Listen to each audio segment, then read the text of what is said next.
My family abandoned me, taking the luxury cruise I always wanted for them, and had the nerve to pay for it with my credit card.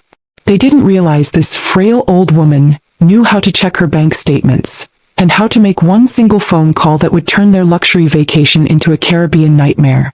Before I begin my story, let me know in the comments where you are listening from and what time it is. I just want to know I'm not alone in this. And if you feel moved by what you hear, consider subscribing. It helps more people become aware of the reality of elder abuse. Now let me tell you what really happened. My name is Cora Sterling, and at 71, my dreams had become smaller, more focused, yet no less precious. After losing my dear husband, Arthur, 5 years ago, the grand adventures we had planned for our retirement, the trip to see the pyramids, the slow train through the Swiss Alps, felt too vast, too empty to face alone. But one dream persisted, a stubborn little flame in my heart, a grand family cruise. Not just for me, but for my son Jonathan, his wife Sabrina, and my 2 precious teenage grandchildren Maya and Leo. I imagined us all together on the deck of a great ship, the warm Caribbean sun on our faces, the sea air a tonic for our souls. It would be a final, magnificent family memory, a testament to the love and legacy Arthur and I had built, a memory that would sustain me for the rest of my years. My 44-year-old son Jonathan was a good man at heart, I always believed, but a man easily swayed by the powerful tides of his ambitious wife. Sabrina, at 41, was a woman who lived her life through the curated lens of social media, obsessed with projecting an image of effortless glamour and success that their actual finances, I suspected, could not support.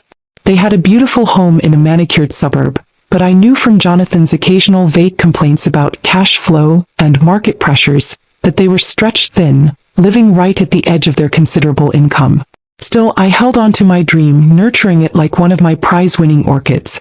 During their increasingly infrequent Sunday visits, I'd pull out the glossy cruise brochures, their pages filled with turquoise waters and smiling families. Wouldn't it be wonderful? I'd say, my voice full of genuine hope. The 7-day island hopper. We could all go. My treat. A legacy trip for me and your father. I've saved for it. The idea of my treat always made Jonathan's eyes light up, a brief flicker of the enthusiastic boy I remembered. That would be incredible, Mom, he'd say.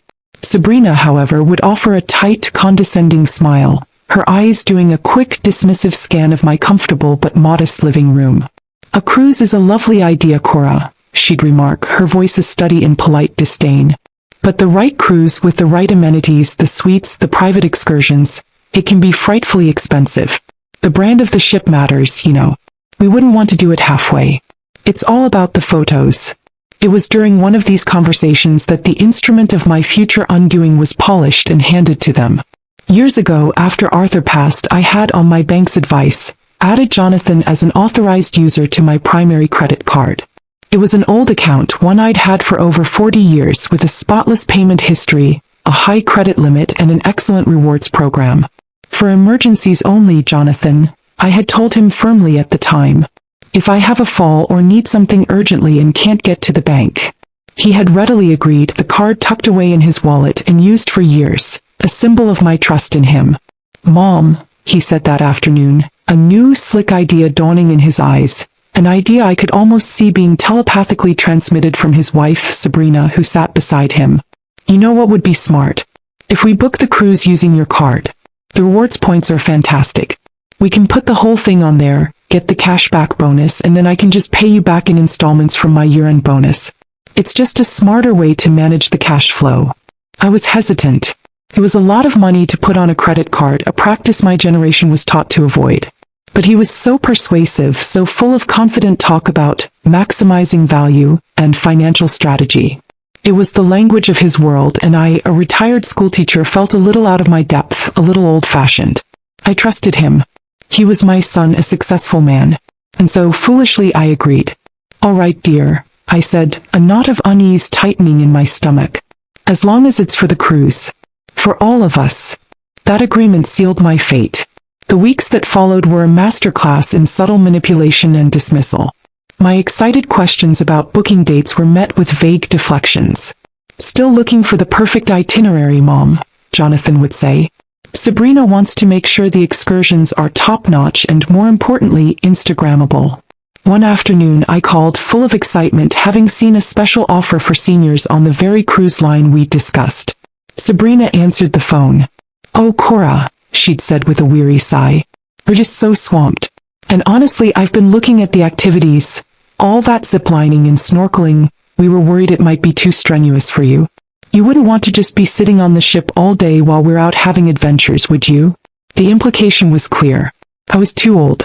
I was a burden. I would slow them down. I was so caught up in the beautiful illusion of the family trip they were weaving that I failed to see the rotten threads running through it. I didn't notice the way Sabrina would abruptly end hushed phone calls when I entered the room, or the secretive, triumphant glances she'd exchange with Jonathan. The silence from them on the topic of the cruise grew longer, and I, in my quiet loneliness, mistook it for the busy hum of their lives, not the cold silence of a plot being hatched behind my back. The final, killing blow to my hope came on a Sunday afternoon, one of the rare occasions they deigned to visit.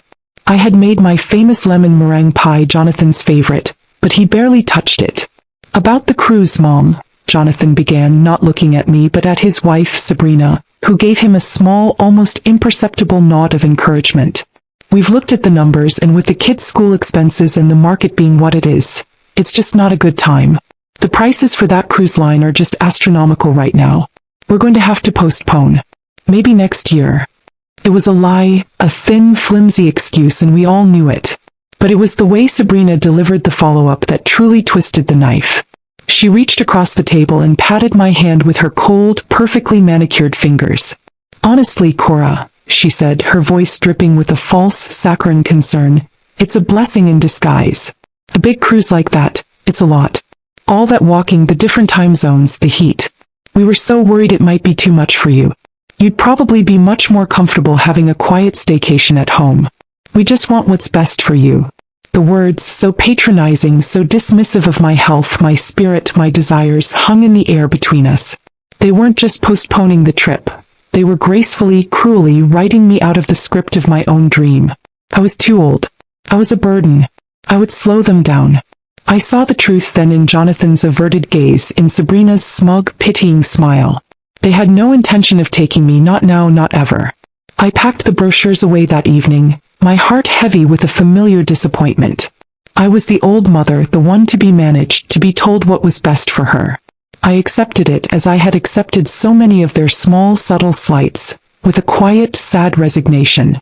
I didn't want to cause a fight. I just wanted my son's love, and if that meant letting go of a silly dream, then so be it. I sent him a text message that night. "I understand about the cruise, honey. Don't worry about me. Just wanted you to know that the emergency credit card is still in your wallet, just in case anything ever happens. Love, Mom." It was my way of saying, even though you've hurt me, I still love you, I still trust you. It was a foolish, motherly act of faith I would come to bitterly regret. I resigned myself to a quiet, lonely winter. Jonathan and Sabrina were, as they'd predicted, insanely busy. Their visits all but ceased, replaced by hurried phone calls filled with their own dramas. I didn't push. I tended my garden, I met my friends for tea, I tried to fill the empty spaces in my days. I assumed they were at home, just 40 minutes away, caught up in their own world, saving money, planning for their future. I had no idea they were already in paradise. They had lied, of course. The cruise wasn't postponed. They had booked it weeks ago, the very day after Jonathan had convinced me to let him use my credit card for its fantastic rewards points. But they had booked it for 4, not 5. Jonathan, Sabrina, and my 2 precious grandchildren, Maya and Leo. Not me. I pictured them packing their suitcases, the bright summer clothes, the sunscreen. Had Jonathan felt a single pang of guilt as he'd confirmed the booking on my card, knowing he was deliberately excluding the very person whose financial security was funding their escape? Had Sabrina smirked as she'd chosen her dinner outfits, knowing the woman she'd called too old to travel was paying for her lobster thermidor? The deceit was total, the hypocrisy breathtaking. They had used my dream, my generosity, my trust as the raw materials for their own selfish, exclusive pleasure. They were so confident in my ignorance, so certain of my technological ineptitude, that they believed their betrayal would remain my secret, a quiet, unacknowledged heartbreak. They thought they had left me behind, a forgotten old woman in a quiet house, her dream turned to dust. They had no idea that in their arrogance, they had left me with something else entirely. A high-limit credit card, a Wi-Fi connection, and a direct real-time feed into their lies. The stage for my revenge was set, not in a courtroom or a living room, but on the vast, unforgiving expanse of the open sea. For the first few days of my family's non-existent cruise, I lived in a state of blissful ignorance. The silence from them was not unusual. I had grown accustomed to their busy lives taking precedence. I assumed they were at home just 40 minutes away, engrossed in work and school activities. I spent my days reading, tending to my orchids, and talking to Arthur's photograph, telling him how much I missed him, how quiet the house was. The loneliness was a constant, dull ache, but it was a familiar one. The discovery came on a Wednesday, 5 days after they would have set sail. It began with a simple text message from my granddaughter, Maya. A photo appeared on my phone screen. A stunning turquoise ocean, a sliver of a white sand beach, and in the corner Maya's own sun-kissed, smiling face. The accompanying text read, "Hi Grandma. Wish you were here. The Caribbean is so beautiful. The water is warmer than a bathtub. Love you. Red heart." I stared at the photo, my heart doing a strange, confused flip-flop. The Caribbean? I must have misunderstood. Perhaps it was an old photo she was sending, a memory from a past trip. I typed back, my fingers slow and uncertain. "That looks lovely, sweetheart. An old picture." Her reply came almost instantly. "No, silly. It's from right now. We're on the big ship. Dad said you couldn't make it, that you were feeling under the weather. Hope you feel better soon. XOXO. The big ship. Dad said you couldn't make it."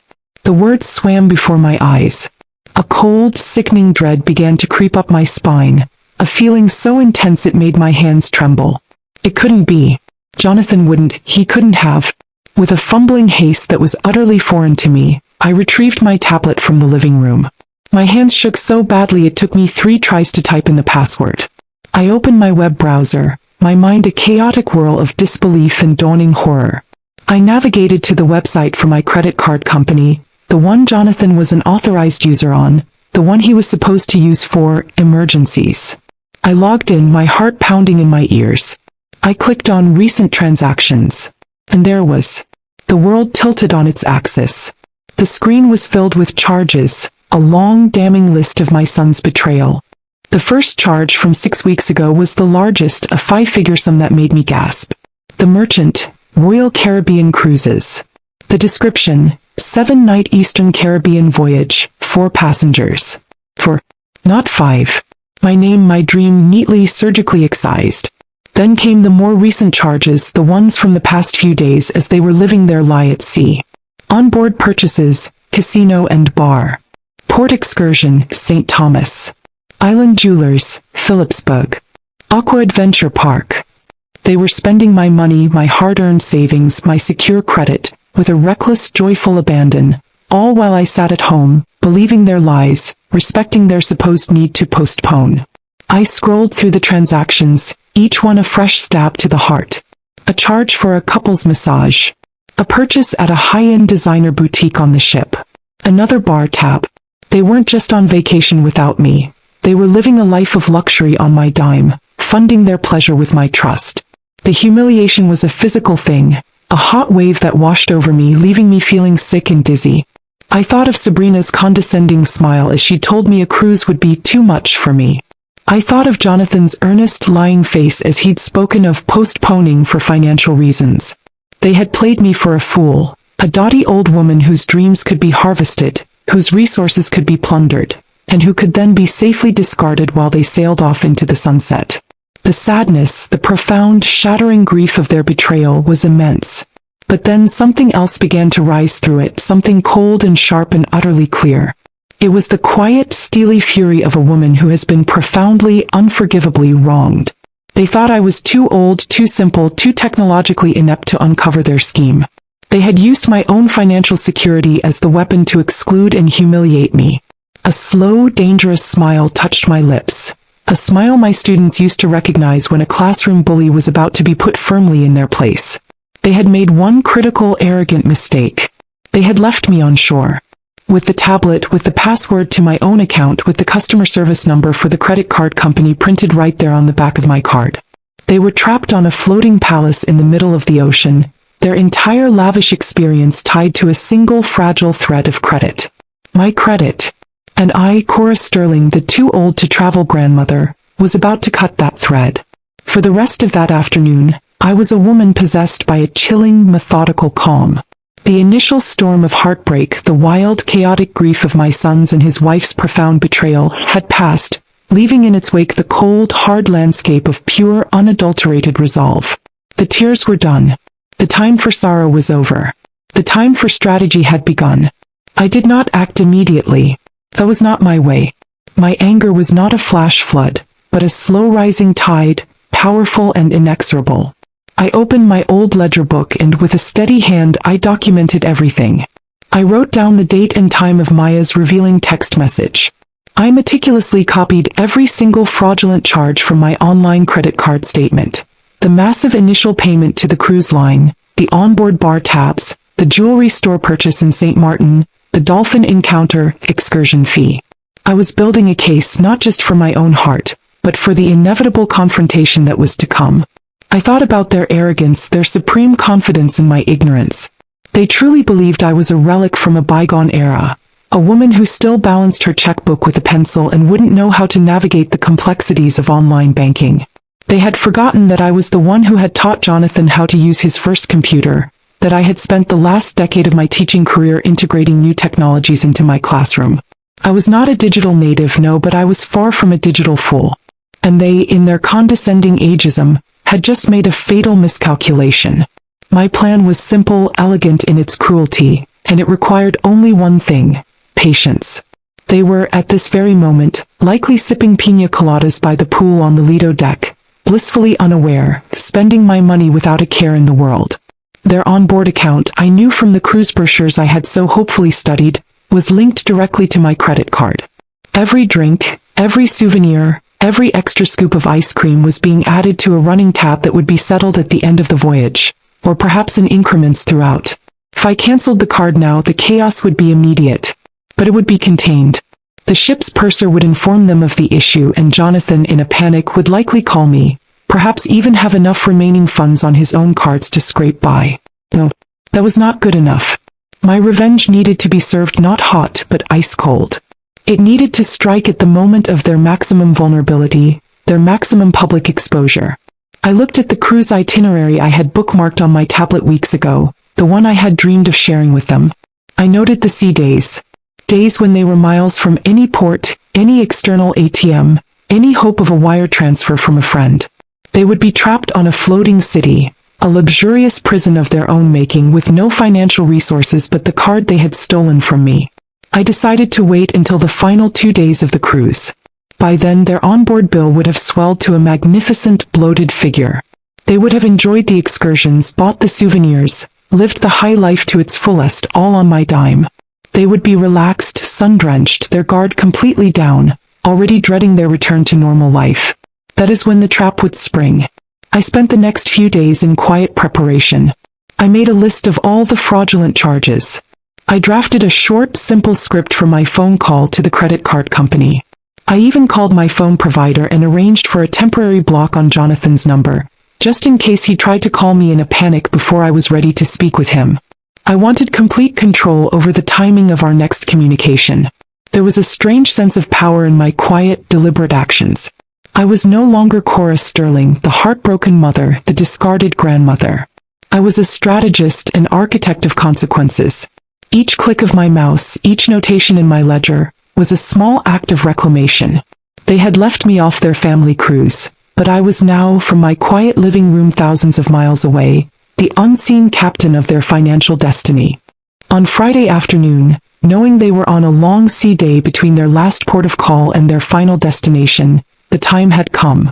I brewed myself a cup of strong tea, sat in my favorite armchair, and with the calmness of a woman who has nothing left to lose and everything to reclaim, I picked up the phone. I dialed the number on the back of my credit card. "Thank you for calling Cardholder Services," a cheerful voice answered. "This is David. How can I help you today?" "Hello, David," I said, my voice as smooth and as cool as polished steel. "My name is Cora Sterling. I need to report a series of significant fraudulent charges on my account, and I need to have my card frozen. Immediately." The trap was set. The wheels of my revenge were in motion. All that was left to do was wait for the delicious, inevitable sound of their panic, echoing across the vast, indifferent ocean. The beauty of my plan was its quiet, surgical precision. There was no shouting, no immediate confrontation, just a simple, irreversible action taken thousands of miles away. After my calm, professional conversation with David at Cardholder Services, during which I meticulously detailed the fraudulent cruise booking and the subsequent onboard charges, a freeze was placed on my account. A new card was being issued to me, but the old one, the one linked to my son's onboard sale and sign account, was now nothing more than a useless piece of plastic. I imagined the scene unfolding on that luxurious cruise ship, a drama playing out in which I was the unseen, all-powerful director. It likely began subtly. Perhaps Sabrina, my daughter-in-law, tried to buy a new designer handbag at one of the ship's high-end boutiques. She would have handed the clerk her room card, their room card linked to my credit card, with her usual air of casual entitlement. The clerk would have swiped it, smiled, then frowned. A second swipe. The polite, professional smile would falter. "I'm so sorry, Mrs. Sterling," the clerk would murmur, "but it seems this account has been declined." Sabrina's initial reaction would be disbelief, then annoyance, then a flash of public embarrassment. Or maybe it was Jonathan trying to order another round of expensive, brightly colored cocktails by the pool. The cheerful bartender would swipe his card and get the same dreaded message. "Sorry, sir. There seems to be an issue with the payment method on file for your stateroom." The real panic, however, would have set in later that evening. The grand finale of their trip was the formal captain's dinner, an event Sabrina would have been anticipating for weeks, a chance to wear her best dress and flaunt her sophisticated lifestyle. They would have sat down at their table in the magnificent multi-story dining room, surrounded by other well-dressed passengers. They would have ordered the lobster, the filet mignon, the finest wine on the menu. And at the end of the meal, when their waiter presented the bill for the wine, Jonathan would have confidently handed over his room card. I can picture the scene so vividly. The waiter returning, his expression apologetic, leaning in to whisper, "Sir, my apologies, but the card for your onboard account has been frozen. There seems to be a significant hold placed by the issuing bank." The blood would have drained from Jonathan's face. He'd try to laugh it off, blame a computer glitch. He'd discreetly try his own debit card, only to remember he had barely any funds left after their extravagant port-of-call spending. Sabrina, seeing the look on his face, would begin to understand. Her carefully curated evening of elegance would be crumbling around her. The ultimate humiliation would come when the ship's purser, a man with a stern, no-nonsense demeanor, discreetly approached their table. He would explain in low professional tones that not only was their card frozen, but their entire massive onboard account, for the bar tabs, the spa treatments, the casino losses, the souvenir shop purchases, everything was now due. Immediately. And without a valid payment method, their room keys would be deactivated, their onboard privileges revoked. They were, in effect, penniless castaways on a floating city of luxury. I could almost hear their frantic, whispered argument. Jonathan, blaming Sabrina for her extravagant spending. Sabrina hissing at him for not having a backup plan, for relying on his old mother's money. They would be trapped. They were in the middle of the Atlantic, a full day away from their final port. There were no ATMs. No way to receive a quick wire transfer from a friend. They were at the absolute mercy of the cruise line, their social standing, their very dignity stripped away in an instant. They would have had to make a humiliating call to the purser's office, begging for some arrangement, likely having to sign some form of promissory note against their future earnings, all under the watchful, judgmental eyes of the ship's staff. Every subsequent meal would be a negotiation. Every drink, a stark reminder of their financial impotence. Their grand vacation, their triumphant escape from the mother they had so callously discarded, had turned into a gilded prison, a floating testament to their own greed and folly. Back in my quiet, peaceful living room, I sipped my tea. I had received a fraud alert email from my credit card company confirming the freeze, detailing the recent decline charges at a luxury goods retailer and a Lido deck bar. A small, satisfied smile touched my lips. I didn't need to see their panic. I could feel it, a delicious, satisfying tremor across the thousands of miles of ocean that separated us. The final part of my plan was to wait for the inevitable, desperate phone call. Their ship would have satellite phones, of course, available for emergencies, at a ridiculously high per minute rate. I was quite certain they were about to deem this an emergency, and I was quite certain that the cost of that phone call would be the best money they had ever spent, because it would be for the privilege of hearing my final, unyielding answer. The panic was their problem. The peace was all mine. The call came as I knew it would on Saturday morning, the last full day of their miserable gilded imprisonment at sea. The caller ID on my phone displayed a long, strange number, clearly an international satellite connection. I let it ring 3 times before answering, savoring the moment, picturing Jonathan's frantic, desperate energy on the other end, the per-minute charges racking up with every passing second of my deliberate calm. "Hello," I said, my voice as placid as a summer lake. Thank God." It was Jonathan, his voice a frantic, high-pitched squeak of pure panic. "Mom, you have to help us. It's a nightmare. Your credit card, it's been frozen. They've cut us off from everything. They're treating us like criminals. We can't even buy a bottle of water. You have to call the bank. You have to tell them it's a mistake." "A mistake, Jonathan?" I replied, my voice cool and even. "I don't believe there's been any mistake. I was informed of a series of highly suspicious, unauthorized charges on my account, all originating from a cruise ship in the Caribbean. So, following my bank security protocols, I had the card frozen to prevent further fraudulent activity." There was a stunned silence on the other end of the line.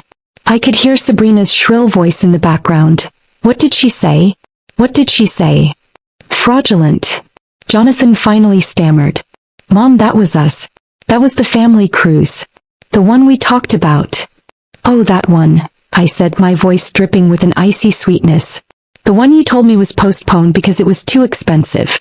The one Sabrina felt would be too much for me to handle. The one you decided to take my grandchildren on without me using my credit card, the one meant for emergencies, to secretly fund the entire trip." "Yes, Jonathan. That is the very definition of fraud." He began to bluster then, the old, familiar pattern of excuses and justifications. "Mom, it was a misunderstanding. I was going to pay you back. It was just easier to use your card for the points. You're taking this all the wrong way. You're ruining our vacation." "No, Jonathan," I cut him off, my voice now hard as steel. "You ruined your own vacation the moment you decided to lie to your mother and steal from her. You thought I was too old, too simple to notice. You underestimated me. And now," I added, savoring the finality of it, "you are experiencing the direct consequences of your actions. You are a grown man of 44. You will have to figure this out for yourself." But how?" he wailed, his voice cracking with self-pity. "We have no money. We're stranded. What are we supposed to do?" "I don't know, Jonathan," I said, and for the first time, a genuine note of serenity entered my voice. "That sounds like an emergency. I suggest you find a solution. You were always so good at that." And with that I hung up the phone. The following week was, I imagine, a hell of their own making. They had to make a humiliating call home to Sabrina's parents to get money wired to the cruise line to settle their enormous bill and book flights home. Their return was not triumphant, but a shame-faced retreat.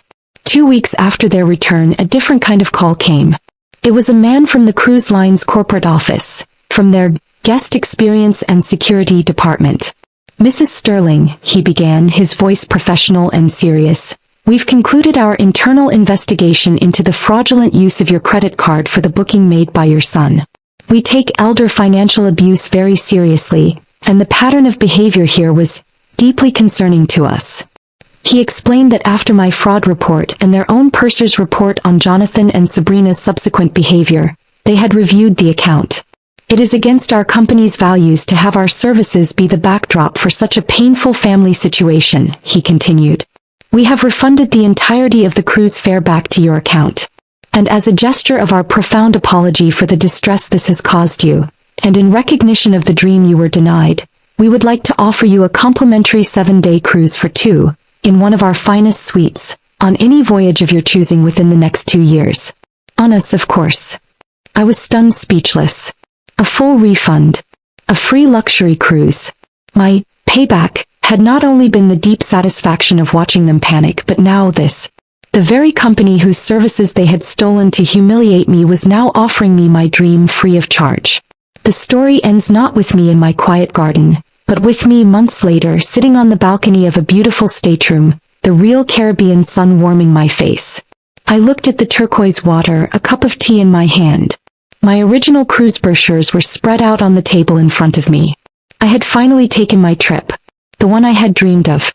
The one paid for not by my savings, not by my sacrifice, but by the direct consequences of my son's own greed and disrespect. And it was sweeter than any dessert they could ever serve on that ship.